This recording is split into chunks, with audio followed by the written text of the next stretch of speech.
টাঙ্গাইলের গোপালপুরে ধানের শীষের প্রচারণায় বিশাল মিছিল অনুষ্ঠিত হয়েছে।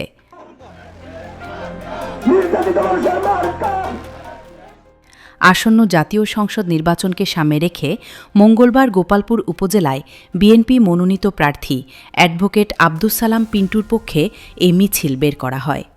গোপালপুর উপজেলা ছাত্রদলের সাধারণ সম্পাদক মোহাম্মদ হীরা মিয়ার নেতৃত্বে মিছিলটি উপজেলার গুরুত্বপূর্ণ সড়ক প্রদক্ষিণ করে। এতে ছাত্রদলসহ বিএনপির বিভিন্ন অঙ্গ ও সহযোগী সংগঠনের নেতাকর্মীরা অংশগ্রহণ করেন।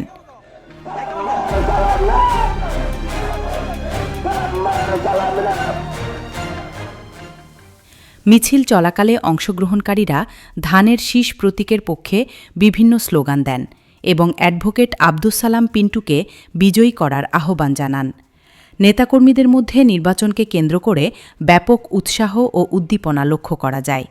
সংক্ষিপ্ত বক্তব্যে নেতারা বলেন, জনগণের ভোটাধিকার প্রতিষ্ঠা এবং গণতন্ত্র পুনরুদ্ধারের জন্য ধানের শীষের বিজয়ের কোনো বিকল্প নেই। তারা আশাবাদ ব্যক্ত করেন, গোপালপুরের সাধারণ মানুষ ধানের শীষ প্রতীকের পক্ষে ঐক্যবদ্ধভাবে ভোট দেবেন। শান্তিপূর্ণভাবে মিছিলটি শেষ হয়।